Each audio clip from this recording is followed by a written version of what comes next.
All right. Thank you guys for joining. Right now, I just went live, so we're going to wait about 2 to 3 minutes for everyone to join. Make sure everybody has a chance to join, and we can get this thing on the road.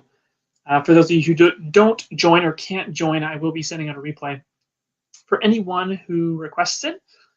And yeah, that should be that. So, all right, where are we coming in from? I'm in Florida, just south of the Tampa area, and it's very hot here, but I love it.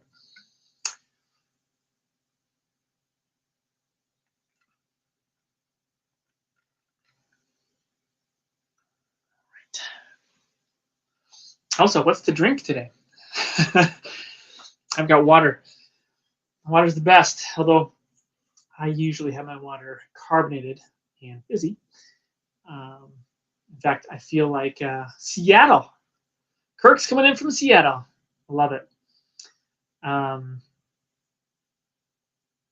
Yeah, I've always wanted to go to Seattle. Actually, I've been interested to visit there someday. Have not yet made it out to the West Coast. I won't.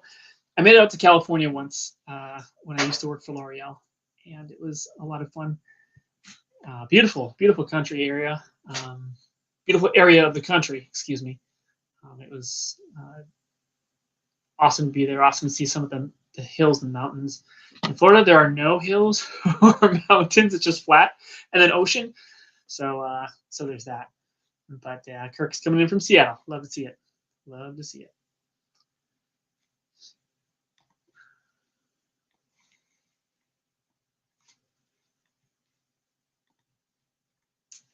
All right. So we're coming between July and September then. All right, you buy my tickets. I'm just kidding. Yeah, I knew somebody who lived in Seattle, and I worked with somebody who lived in Seattle, and they said very similar. Very rainy. I guess they get Seattle gets a bad rap for being rainy all the time, but there are definitely some great months.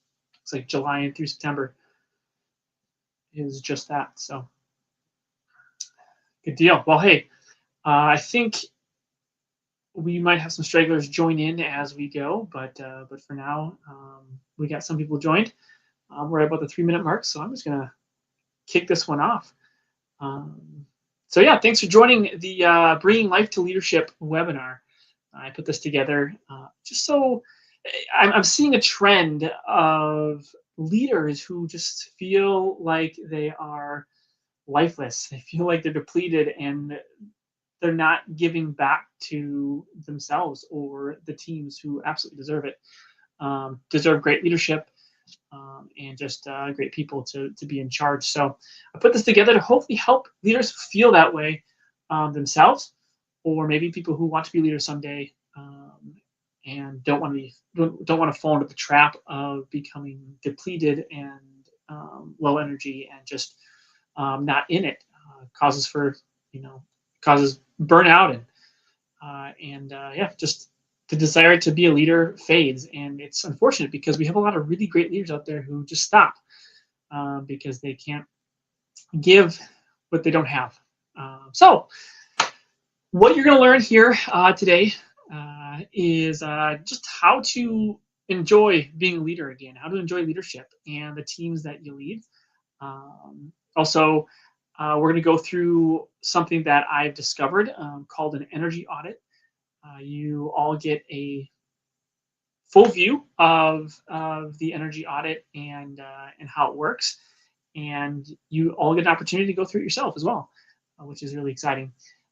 And then lastly, we're going to touch on the 3 core mindset shifts that have personally changed my leadership and my ability to coach leadership at a teaching sort of level, coaching and mentorship.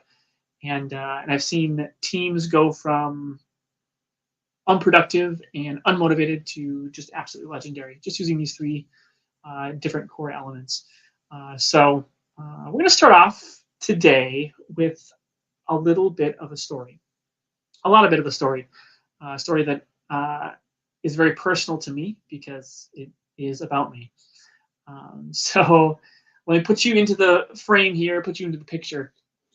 So I am a father to three awesome boys, high energy boys. Talk about not depleted energy. It's my three sons. They always have energy, no matter what they're doing. Uh, and um, and I have a lovely wife as well. And I really cherish my family time and my family life here at home. And so this was about 6 to 8 months ago. I had just got done putting my kids to bed, all three of them with the help of my wife. And I had sat down on the couch. My wife had sat, fairly close to me on the other side of the couch.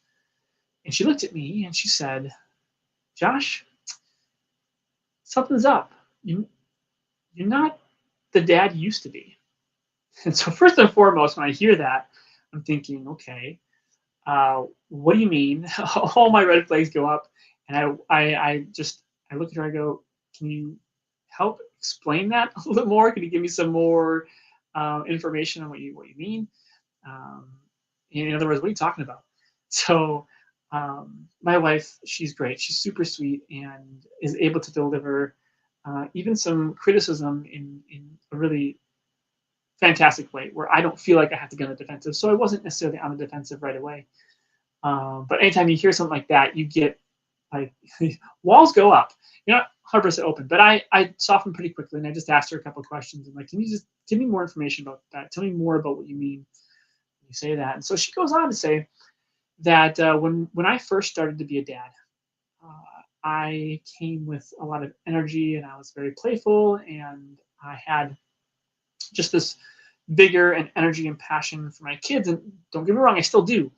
But I had it at a completely different level. Like obviously, when you get something new, like a new car or a new house, you're all excited about it. There's this honeymoon phase, I guess you could say. And there was that with my kids, but it stayed, through my first son and my second son, even a little bit through with my third son. But over the course of about 6 to 8 months, it felt like it had gone away. And my wife noticed that, and so she says, "That's what she said. It's something feels different. You are more edgy and um, more harsh and not as gentle or patient with the kids, and it was starting to show on it was starting to show on my day in day out life with my kids and my life." And she's like, "Well, what changed? What happened?" And I sit there dumbfounded, like, "Well, I didn't see this coming, first of all, so I can't give you a instant analysis on exactly what changed or what happened." So I just said, I don't know. That's interesting that you think that you notice that. I'll have to sit with it and just kind of think about it. And honestly, it didn't really take me long to figure out exactly what was going on. Why I didn't have the energy and why I didn't have the passion and why I didn't have that regular dadness that I usually had for a decent stretch of their life. And even the kids were starting to notice. They'd make comments and things that I didn't appreciate, but were true. Um, Dad, you're not as fun, or Dad, you're always, in your phone or whatever. Whatever I was doing, I wasn't in it. And I found out the one reason why I wasn't in it anymore, and that was my energy. I didn't have the energy for my kids, for my family, for my wife. I didn't have the energy for any of it, and it was because and I think of your life or your profession, your work, professional life as a cup that's filled in some measure full of water or not full of water. My cup was always empty, never, never half full, never full.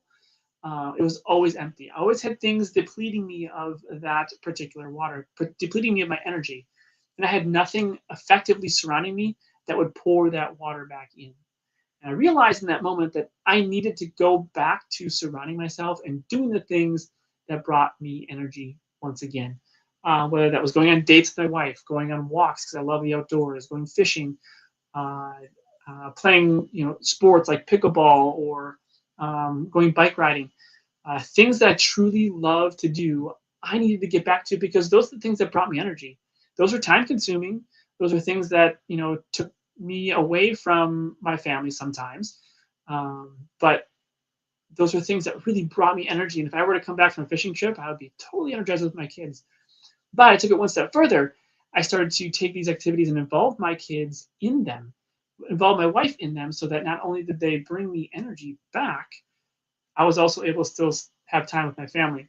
Now, all this to say that I took this realization and I said, this is exactly how leaders today, people leaders, are in their work life, in their profession. They are walking around completely depleted, whether that's depleted from home or depleted at work. Their bosses ask them of something, their employees ask them of something. HR says, I need you for this, I need you to do that. They just don't have the energy to pour back into their employees, their team, the people that they're dedicated to. Leadership in and of itself is really a dedication to the team, leading, managing, building relationships with a team, and ensuring that a team is completely and fully bought in with your idea in your leadership, but also passionate about delivering great service or great products, or just being the backing of the brand that of the company you're a part of. So I'm like, this is unbelievable. Like, what I just experienced in my family life, most leaders need to experience but don't in their professional life. And how much of a difference it would make if leaders actually led their teams with an overflowing cup versus one that's continually and perpetually, in my opinion, depleted. Um, so yeah, I truly believe that the vast majority of leaders go through their day to day with a depleted energy level. And frankly, they don't deserve it. The leaders themselves, they don't deserve it. They don't deserve that. And their teams don't deserve it either. They need a leader who is strong and who has the energy and who has the mindset for growth of their own team, to pour back into them. Otherwise, they're never going to. You can't give what you don't have. You can't give if you don't have any more water left in your cup. You can't give anymore. However, I do believe that that leaders can go from depleted to energize really simply with two simple strategies. And I say simple because it really is simple. Strategy number one is understanding the energy that understanding what energizes you as a person, whether it's extracurriculars or especially in professional life, what really gives you energy, but also to the contrary, what doesn't give you energy, what takes away from that energy as you walk into work every day, as you look at your schedule every day. What do you dread? Like, what are the things that are taking you away from, or taking that energy away from you, so that you don't have any left by the end of the day? You're just wiped out and you just want to go to sleep on the couch. And the other strategy is finding a community, or in a lot of professional life, finding a person, a coach, to pour back into you, to encourage you, to give you life back, to empower you as a leader, to say, you got this, you can do this, and you have what it takes to not only do all the things that you're asked to do in your job, but do it at a legendary level. Be legendary within your work, and build legendary teams. So yeah, those are the two. Like I said, first thing is understanding the different things that bring you energy and that take away your energy on a day-to-day basis, but also finding somebody or a group of people who can pour back into you, give you that encouragement you need, and do it at a very intentional and proactive level. Not just somebody who sits idly by and waits for you to make a mistake and then all of a sudden hold you accountable to that. That's not true encouragement. In fact, that's more criticism than it is encouragement and empowering you. So it's not going to do any of that, and it's going to ultimately lead to burnout again and depletion. So let's go over the energy audit portion of things, and we'll make our way into the body content of everything we have to learn today. So, what is an energy audit?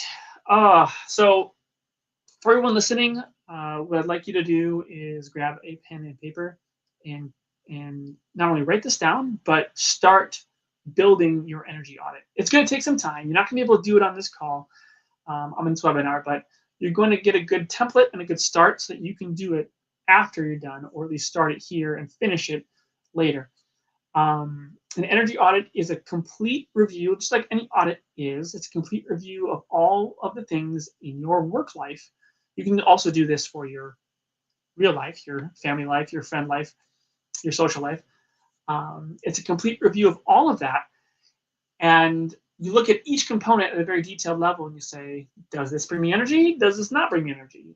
And it's either in one category or the other. I guess some can fall into more of a neutral side of things, but we're going to look at at a very binary level. So you have one or the other.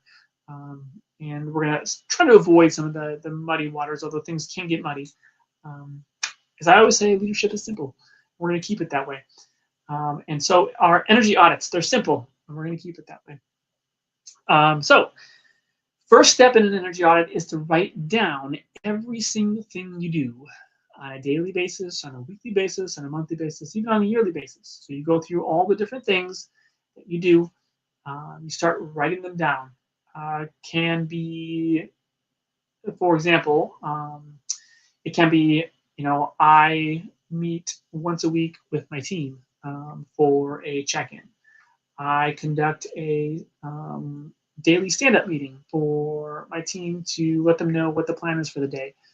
I sit down and do time cards every single day at the end of the day. So you just write down every single thing you do, regardless of the pace or the amount of times that you do it. And you keep it on a very clean, nice list. It can be in your own language. Obviously, different industries have different languages for things, acronyms and stuff. So you write it all down in your own language. And then you take a look at it. This list is probably going to be pretty long and pretty extensive, and that's okay, because it's intended to be that way. And once you start dividing it up between what gives you energy and what doesn't give you energy, then you're going to be able to see very clearly all of the extra things that you probably do in your day that are taking away your energy unnecessarily.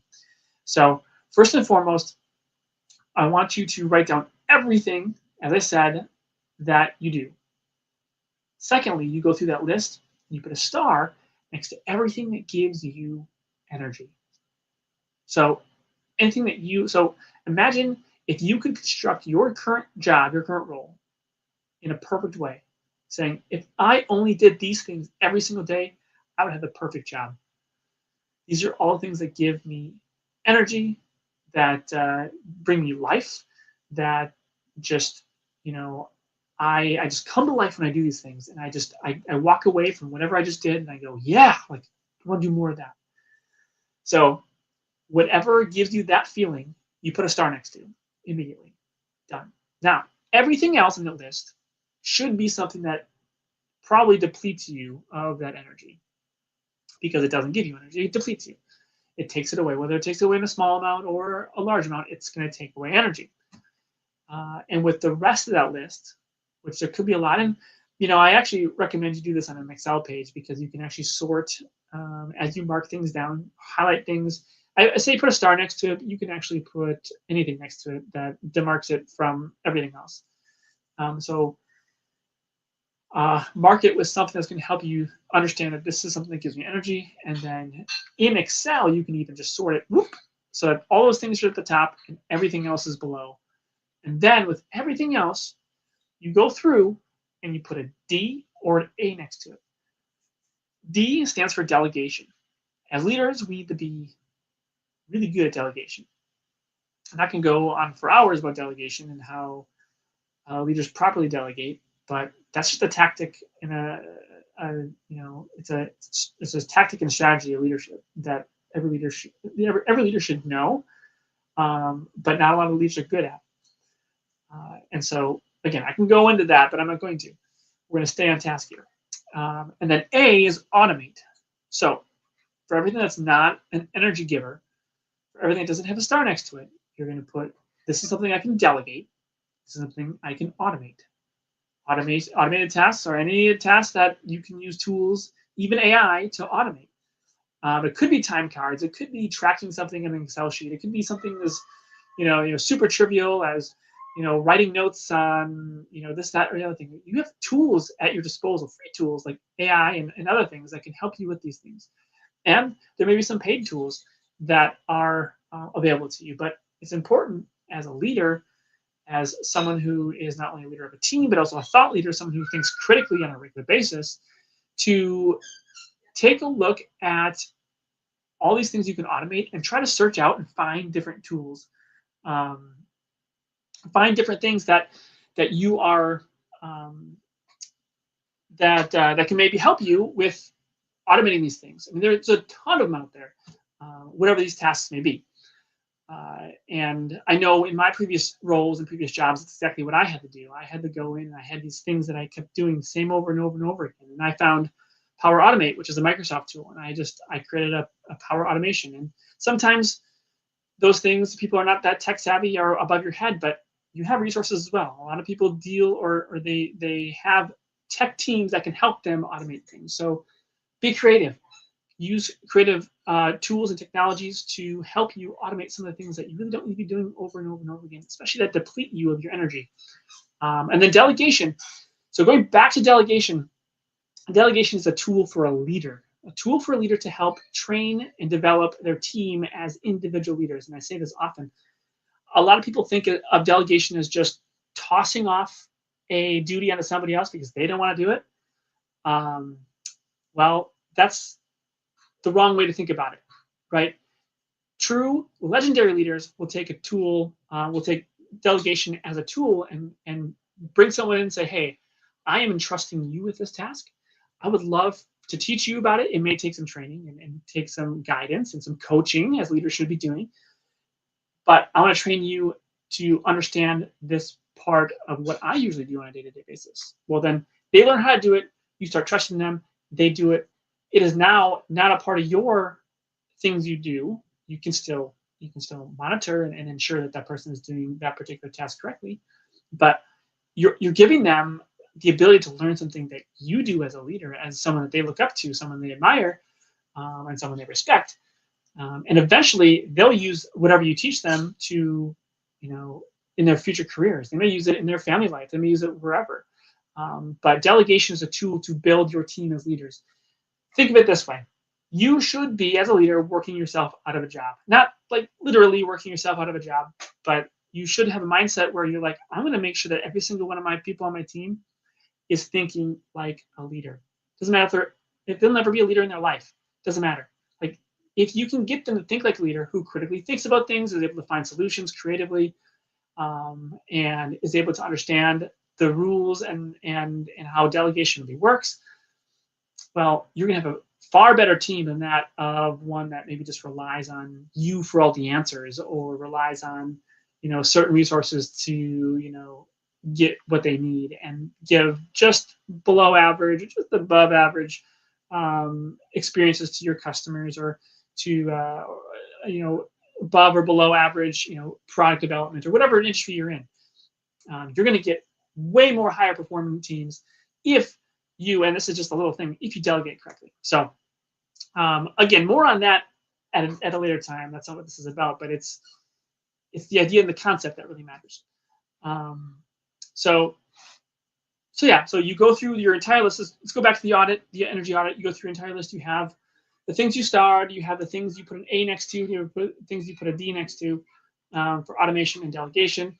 And so you've automated and delegated all of the things you can, and there's going to be other things on the list that you can't automate or delegate. Maybe your boss is asking you to do this, you're responsible for it. It's a certain KPI that you can't delegate, you can't automate. That's fine. You're going to have things on the list. Everybody has things in their job that is going to be something they have to do, even though they don't want to, even though it does deplete their energy. But you've now consciously taken that list and shaved off a good portion of it. My experience in the past has been a good portion of that has been shaved off due to automation delegation, and you are amping up. You're doing more of the things that you started. So all the things you started, you do more of that.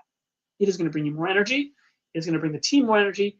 You're going to have a much better time at your job, your workplace, as a leader, and you're going to start developing a legendary team.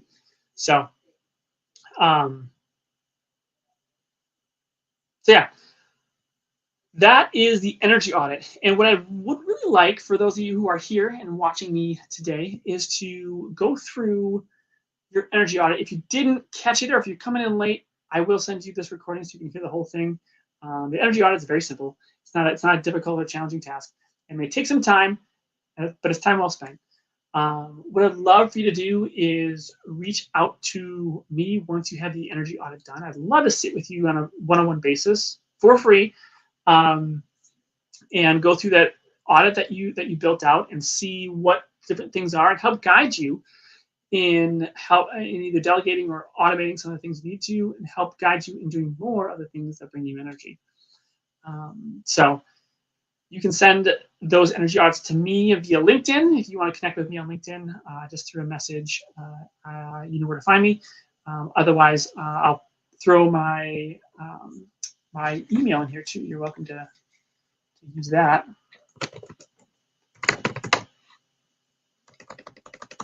It's just josh@joshkeller.com.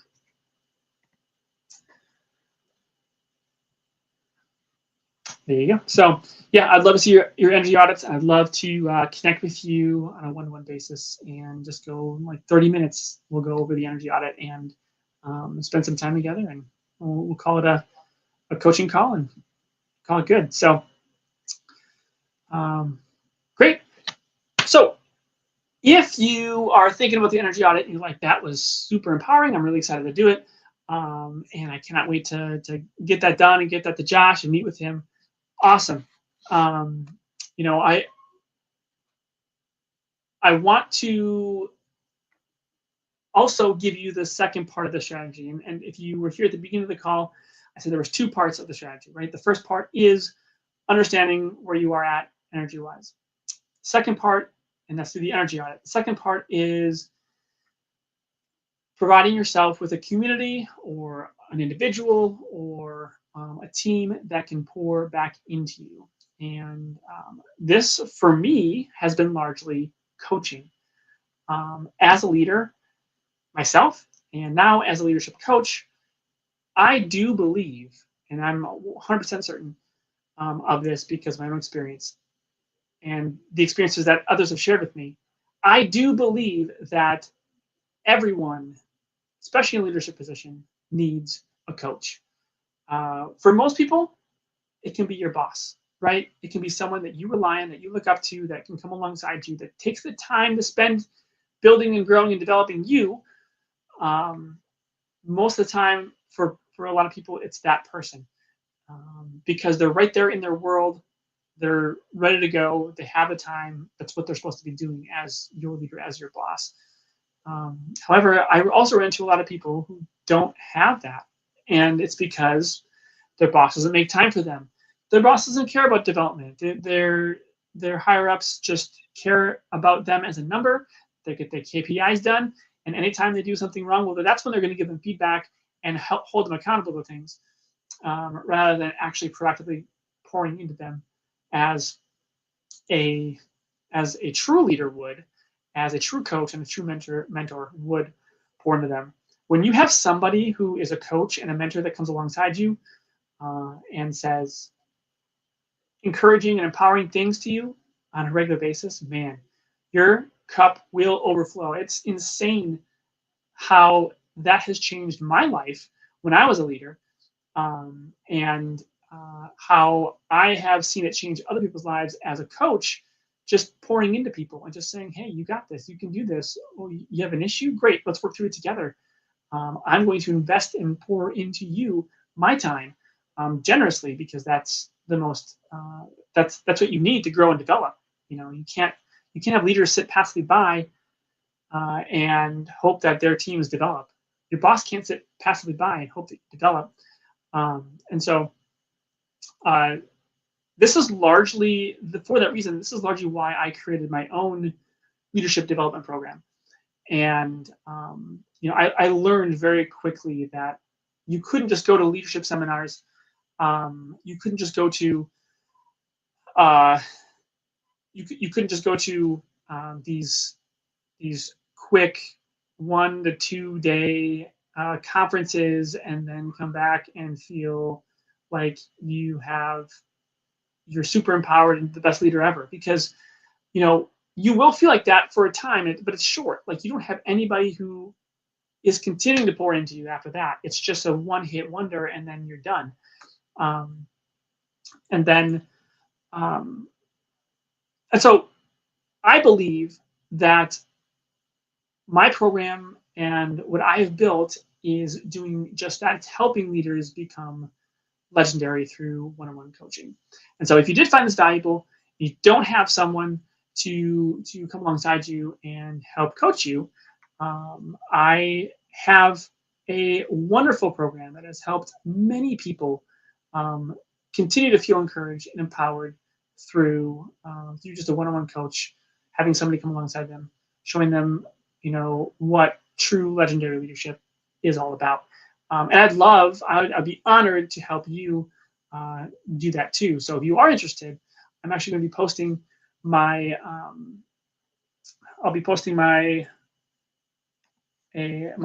link to a free coaching call here in either the description of this, or I'll find it really quick and throw it in the chat here. You can go to joshkeller.com if you want to do it on your own, or you can just wait for me to get this link set up. What I like to do before I meet with anybody is just get on a coaching call, learn more about you, understand where you are at with your leadership, and then we can decide if you are a right fit for the program, or if you even want to be in the program. My desire is to help people, and if sometimes it's not right, it's not right. And if sometimes it is right, then we can really change the way that you lead, and most importantly, we can change the lives of the people that you lead.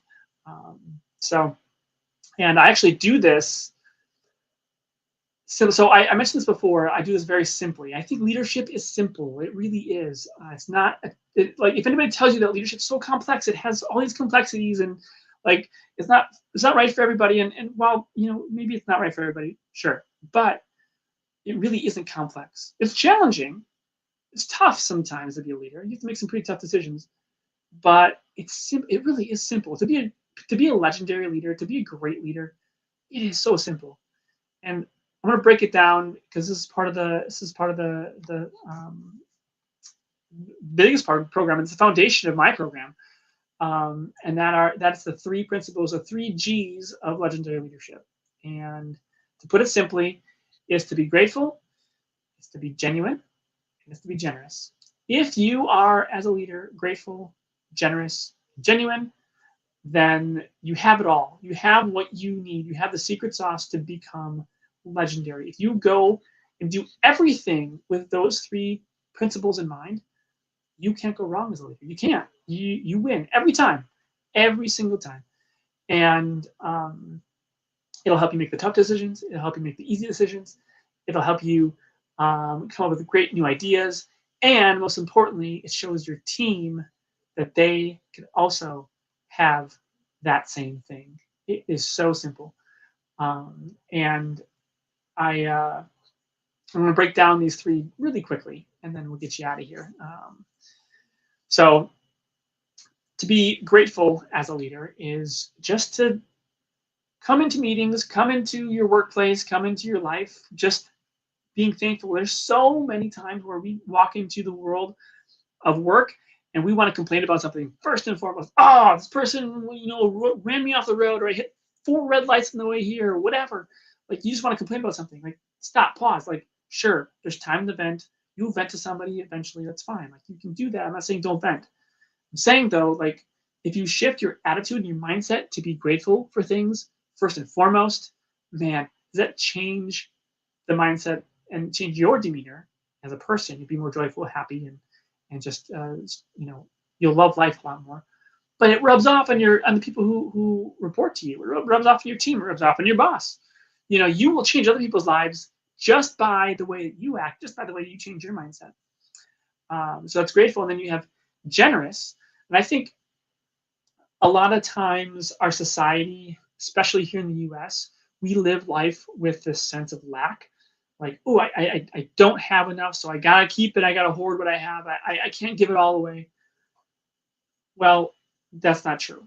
As a leader, you should be giving it all away. I said this before. You should be working yourself out of a job, which means being generous with what you know, your knowledge, being generous with your resources, the things you have. Most importantly, being generous with your time.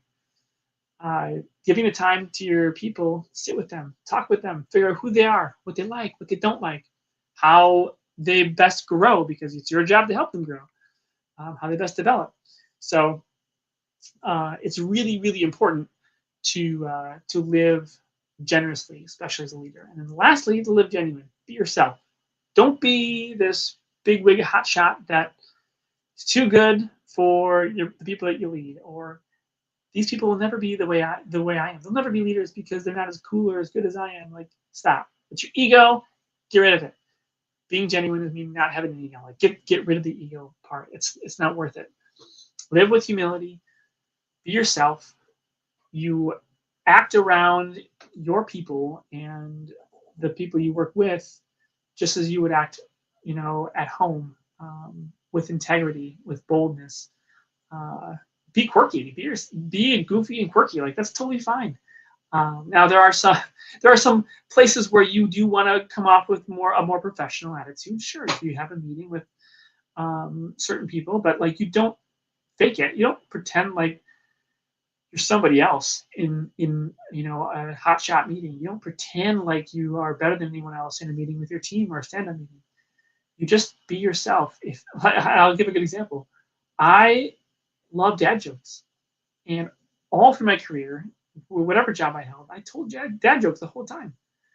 It was just something quirky that I did. People loved it. Like, it was part of my personality. It's part of who I am. Sorry. It was never offensive. It was not that I cared too much, but it made people laugh. It brought joy to the office, and it was fun. And that's what I think a lot of places and people lack, is just this ability to have fun. You know how to. Everybody knows how to. Believe me. But just bring yourself, bring your own energy to the office, and not trying to be somebody else or something else. So those are the 3 G's. And like I said, super simple. You follow those, and then you'll be legendary. Now, I do believe that having someone guide you through those as you work through them is key. Again, reach out to your boss if you don't have someone right now. Find someone like me to help you through those kind of moments. I'd love to talk to you and get and connect with you myself. So to wrap this up, I do have one more story, because I love stories, and I'm genuine. I'm myself. I'm not going to shy away from a story. And this one actually does touch on the 3 G's I just talked about. And it comes from when I used to work at L'Oreal. So if you didn't know, I used to work for the largest beauty company in the world, the multi-billion-dollar company L'Oreal. It was a wonderful experience for me. It's where I learned probably the majority of what I know today with regard to leadership. Always learning, always doing something new. And I had this boss there when I was actually I climbed up the ranks in L'Oreal fairly quickly from team. Actually, I was an individual contributor. I was just your run-of-the-mill customer service agent. I went from customer service agent to team lead to supervisor to manager of the entire floor of our customer service team. So I did that within a 4-year span, which is fantastic, and was quite the ride. And I learned a lot very quickly. It was very hard, but it was so good because I had somebody to coach me. I had somebody to help come alongside me, help me navigate some of these really sticky situations. And it was awesome. But this person, this manager, who ended up coaching and mentoring me, he taught me one very interesting thing, and it came from a single. It came from a single action that he did every single day, and something that I replicated because I loved it so much, and I encourage you to replicate it as well. Uh, Essentially, he would at the end of every night. So we had a big. It was a call center floor. Imagine a call center floor. If you've never been on one, it's just this massive like floor full of cubicles and phones ringing all the time. But we were only 9 to 5 or 9 to 6, I think, is when we worked. So we'd go home at 5:30, 6 o'clock every night. So it wasn't multiple shifts. It wasn't weekends. It was just Monday through Friday, 9 to 5. Pretty simple, pretty basic. But before he left every single day, which was he left around 5 o'clock, 4:30 some days. He made it a point to walk around to every single person's desk. There were 50 or 50 plus people on the floor. Some had gone home already. Some had, were not at their desks or whatever. But anybody who was at their desk, he'd walk around to every single person. He'd say this one simple thing: "Thank you for your help today. I appreciate your help today." And sometimes, as he walked by and said that to the person, he'd address them by name. Sometimes it turned into a conversation, a small conversation, talk about their day and how things went. But he made it a point just to walk around and say, "I appreciate what you did. I appreciate your help today." Because he knew without them that their goal wasn't going to be accomplished. But he also did appreciate them being there because the job was tough. Answering phone calls and talking to customers every day is not an easy job. So he appreciated them. He did it genuinely. So he showed gratitude to, and this is where the 3Gs come in. It exemplified them all. He was grateful for what they provided for that day.